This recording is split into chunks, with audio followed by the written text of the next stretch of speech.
Coming up next, today's classic song was written on a piano in a completely empty studio. The thing is, today's legend never expected this song to see the light of day. He knew he had something really incredible here, but he didn't think it would go anywhere, if only because he'd been in the most successful band in the world for years, and he'd written over 100 songs, and they were all rejected by this band. It would become one of the most beloved songs in the catalog of rock and roll, and it would inspire one of the greatest solo careers ever. Find out what it is. Meanwhile, its flipside brother is just as grand. The large helping of nonsensical lyrics that have been dubbed gobbledygook has become a lasting part of our cultural lexicon. That's right, today we're giving you 2 Hall of Fame song breakdowns for the price of 1. It's all coming up next on Professor of Rock.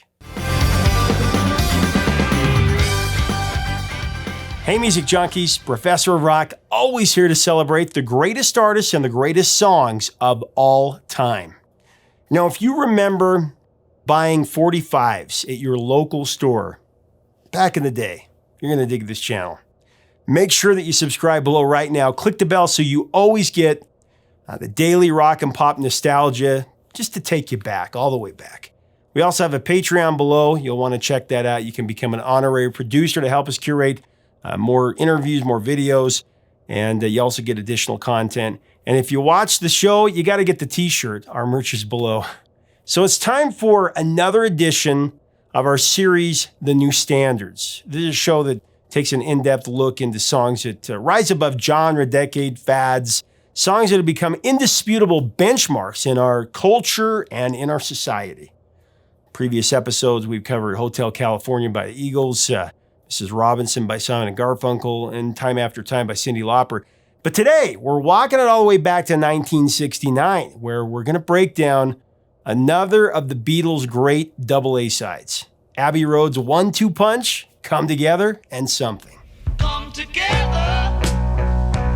right now. Something in the way she moves. Issued on the 26th of September 1969, Abbey Road was the final Beatles album to be recorded, but not their last to be released. Of course, Let It Be, though primarily recorded in January of 69, that wouldn't see the light of day until May 1970 alongside the film with the same name. It actually came out about a month after Paul announced his separation from the Beatles. That's definitely a subject for another episode. A new motion picture. Let It Be. Following the live nature of the Let It Be recordings, the Beatles returned to the North London studios for Abbey Road to create carefully crafted recordings with some ambitious musical arrangements. And it was as if, for a few brief moments in time, the Beatles decided to forego their differences. Forget about the mess that had been Let It Be. At this point, the Beatles knew, or at least suspected, that Abbey Road was going to be their last call, so they did what they could to try and make the situation work for the best. Abbey Road was, of course, named after Abbey Road, the location of EMI Studios. The cover, famous cover right there, shows each band member on a pedestrian crossing near the studio. John in a white suit is the so-called preacher, leads the pack. Ringo is in black, supposed undertaker. Paul is the barefoot corpse, if you will, and George at the end in jeans is the assumed gravedigger. Millions have scrutinized the significance of every little detail on this cover, coming to all sorts of conclusions about the cover's supposed symbolism, not the least of which has to do with my speculation before of the Paul is dead theory. I mean, my dad raised me on those compelling stories. I loved listening to that as a kid. He used to tell me how he and his friends used to make up their own urban legends about every single Beatles album that came out after. Today, that crossing is one of the most popular tourist destinations around and one of the most photographed locations in London. Abbey Road, the record, entered the British album chart at #1 in October, and it stayed there for 17 weeks. It would remain on the chart for 81 weeks overall. In the US, Abbey Road spent 11 weeks at #1 during its initial 83-week chart run there. As we go into this double A-side breakdown, I do want to recognize our sponsor, Zenni Eyewear. If you want to freshen up your look, Zenni is definitely the way to go. You get to design your own pair at zenni.com. The color, the style, the shape, even the inside and outside. I got Professor Rock right here. On the inside, you can put things as well. Check it out. You can actually see how you look, too, with Zenny's mirror feature. So go to zenny.com and check it out today. But I don't need no other lover. The single double A side, Something and Come Together, that was released in October of 69. So Something was actually the only song written by George Harrison to be released as a single by the Beatles. Harrison wrote it during a break while the Beatles were working on the White Album. A lot of people don't know that. Since it was not recorded in time for the album, George Harrison decided to give it to Joe Cocker, who would release it about a month after the Beatles issued Abbey Road.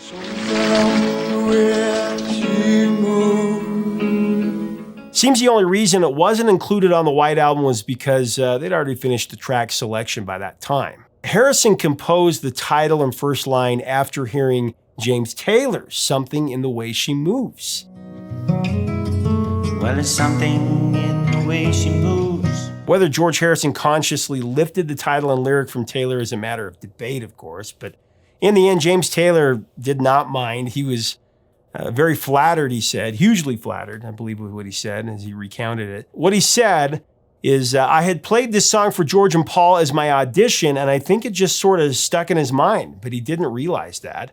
I think all music is reiteration. I think we just pick stuff up and use it again. You know, James Taylor's right on the money on that statement. According to George Harrison, there really wasn't a story behind the song. He just sat at the piano writing in an empty studio while the others were busy working on the White Album. Maybe the real story is that Harrison was just fed up with being a Beatle. For years, he had to compete with John Lennon and Paul McCartney, Lennon and McCartney, to get the music that was playing on the inside of him out and onto the albums. And he was tired of that fight. In 1971, in fact, Harrison appeared on the Dick Cavett Show, giving a, let's say, less than cooperative interview. That's how I... Big brother is watching you. Whatever. In one of the more lucid moments of their conversation, Harrison talks about being pushed back by the band and not being given many opportunities to write. He said, and I quote, "Over the years, I had such a lot of songs mounting up that I really wanted to do, but I only got my quota of 1 or 2 tunes per album. And that way I would have had to have recorded about 100 Beatle albums just to get out the tunes I had in 1965. End of quote. Cavett asked if Harrison thought that he'd been held down by the other fellas. Harrison's response? Well, very subtly, yes. Yeah? It was just the way things happened. It started off, I didn't write, they wrote, then I started to write. And it was sort of trying to push in a bit. Other commentators have noted how Lennon and McCartney kept him tied to the guitar for years, not wanting him to sing on stage. And even John Lennon once said that there was a time when Harrison's writing was embarrassing. He said his songs were not that good and nobody wanted to say anything. He just wasn't in the same league for a long time. That's not putting him down. He just hadn't had the practice as a writer that we had. Of course, few are in the same league as John Lennon and Paul McCartney, the esteemed Lennon and McCartney. But all George Harrison was saying was give George a chance. I guess it seemed for a long time that George Harrison just couldn't compete with the Beatles' Fab 2. Of course, Lennon was right in at least one respect. Harrison didn't have as much practice writing as he and McCartney had. By the end, though, George Harrison was right there with Lennon and McCartney in my mind. Let me know in the comments what you think about that. I think definitely. Even now, you know I believe in how. The way Harrison remembers it, he'd have to wait through 10 of their songs before they would even listen to one of his. And even then, he felt like he received very little positive feedback and there was really no enthusiasm for his offerings. However, Harrison's contributions to Abbey Road would vindicate him, at least in part. Something and Here Comes the Sun are 2 of his best songs, on par with the best of the Beatles had to offer overall, and the best of its time or any time, really. Here comes the sun, I say, it's all right. In hindsight, the success of Something really became a breakout moment for George Harrison's career as a songwriter. It was the only one of his songs to top the U.S. charts while he was with the Beatles. Something in the way she woos me. Now, Now, the words to something are incredibly simple. Yet when placed to music, they become so powerfully moving, emanating this glowing aura that draws listeners into the song's hallowed confines. Harrison's wife at the time, Patty Boyd, has said that George wrote something for her. He told me in a matter-of-fact way that he had written it for me. I thought it was beautiful, and it turned out to be the most successful song he ever wrote.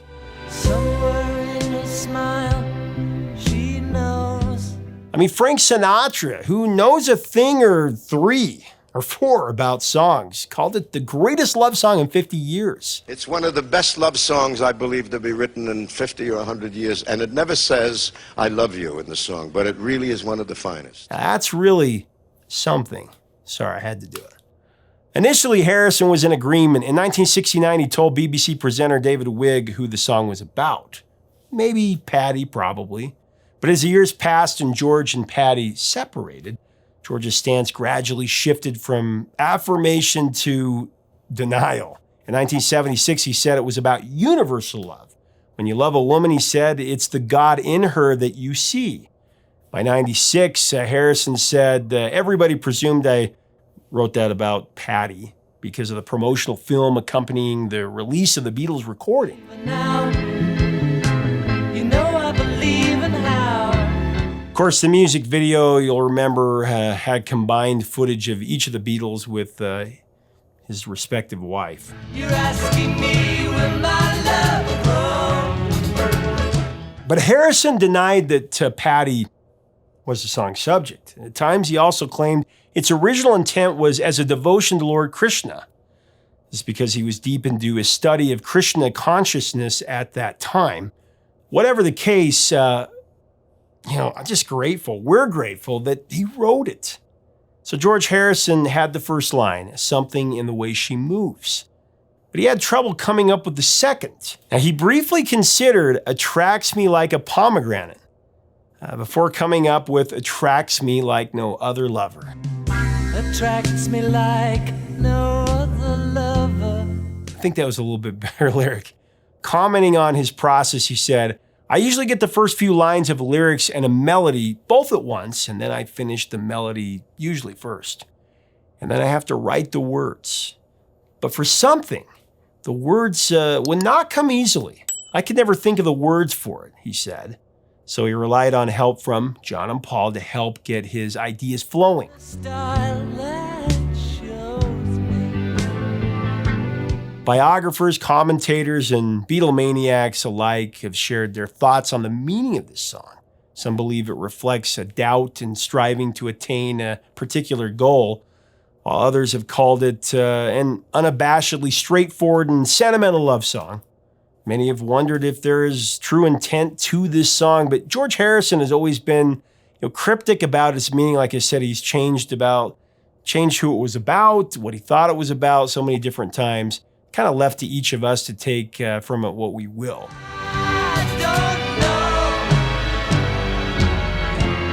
Now, at this point in history, something has had such an enormous impact on our society. I mean, it's ascended to the highest echelons of the rock era pantheon. The single has garnered considerable commercial success and amassed unending critical acclaim. It went to number one on the US Billboard Hot 100, as well as number one in Australia, Canada, New Zealand, and West Germany. Also reached the top 10 in the UK, Sweden, Norway, and Ireland, pretty much everywhere. Gosh, we miss George. What an amazing artist.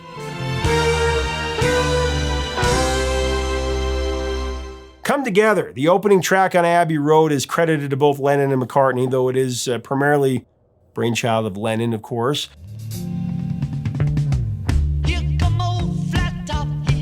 John wrote an early version during his and Yoko's 1969 bed-in.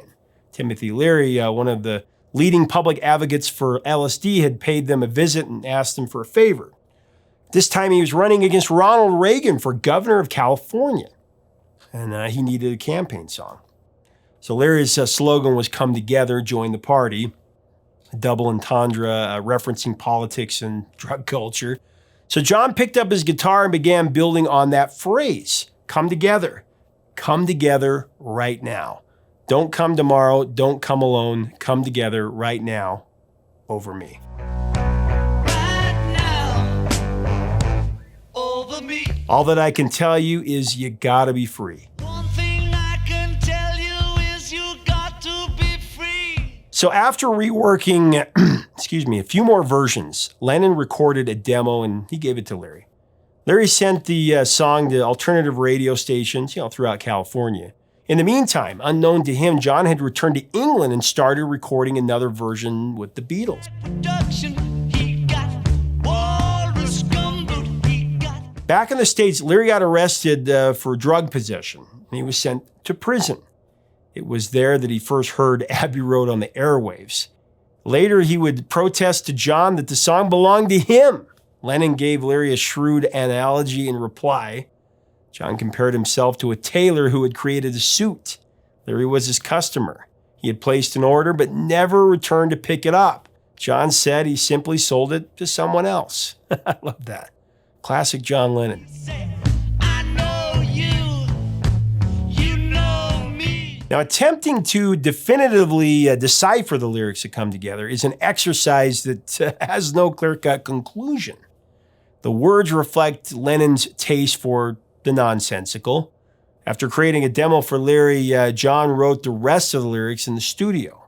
He did have some help from Paul and George, the latter of whom said what he offered was gibberish and completely removed from Larry's original message. Really, the lyrics appear to be John Lennon throwing together random thoughts and phrases. But of course, this hasn't stopped fans and commentators alike from trying to imbue meaning into each and every syllable. Some lines are fairly easy to make a case for. For instance, Oh no, sideboard, he won spinal cracker. he got Ono sideboard, he won spinal cracker. That could refer to Yoko and her habit of giving asides during their interviews. Or perhaps it was her habit of standing on John's back to give his spine relief. Who knows? Even with some promising leads, it's hard to nail down the real source of inspiration, though many have tried. Some people have even suggested that each verse refers to a different Beatle. The Holy Roller was George, the spiritualist. Juju eyeball, he won holy roller. You got Monkey Finger, he shoot Coca-Cola, was Ringo. Monkey finger, he shoot Coca-Cola. Gotta be good looking because he's so hard to see, that was Paul. Got to be good looking 'cause he's so hard to see. And the Ono sideboard, he won spinal cracker remark, that refers to John, according to some. The source of two of Come Together's lines are fairly indisputable, however. Lennon's Here Come Old Flat Top, he come grooving up slowly. Here come old flat top, he come grooving up slowly. That sounds quite a bit like two lines from Chuck Berry's 1956 song, You Can't Catch Me.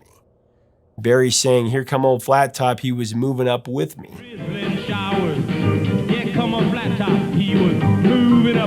It wasn't a coincidence, much like how Harrison's Something lifted lyrics from James Taylor's Something and the Way She Moves. Come Together was simply quoting an earlier work, or at least this is how John Lennon put it. After the release of the single, though, Morris Levy, the copyright holder of You Can't Catch Me, sued John Lennon for plagiarism. He asserted that Come Together sounded similar to Berry's song and that lyrical similarities were obvious. It was a claim that John strongly denied. Conflict was eventually resolved in October 1973 when John agreed to record 3 songs from Levy's catalog for his next album, Rock and Roll. He wear no shoe shine, he got toe jam football. Despite the conflict surrounding its creation, Come Together has established an expansive legacy since its inception. It started off by going to number 1 in the US, and there's also Australia, Belgium, West Germany, and breaking into the top 10 in Austria and the Netherlands.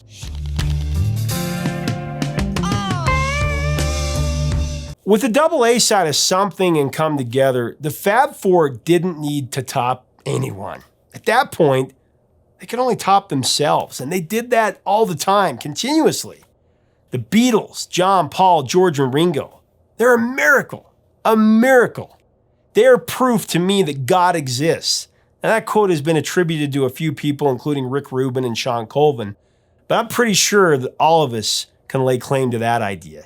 We've all had it at some point. We've thought it. And the Beatles transcend music. They are universal. They're something that makes us all come together.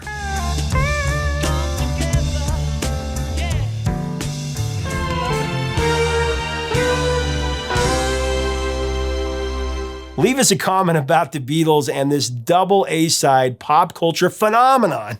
What are your memories of this song? Something and Come Together, two of the greatest ever, together. Let us know in the comments below. If you enjoyed this episode, be sure to take a look at our Beatles episode about Penny Lane and Strawberry Fields Forever, which I consider to be the greatest double A-side of all time. Very strange. Penny Lane is in my ear. About Strawberry Fields Forever. We invite you to subscribe below, be a part of our community. Check us out on Patreon and our merch. The whole goal here, guys, is to keep the music alive, to keep talking about the greatest music ever, reminiscing about it and talking about it and keeping it alive. Until next time, 3 chords and the truth, my friends. Talk to you soon.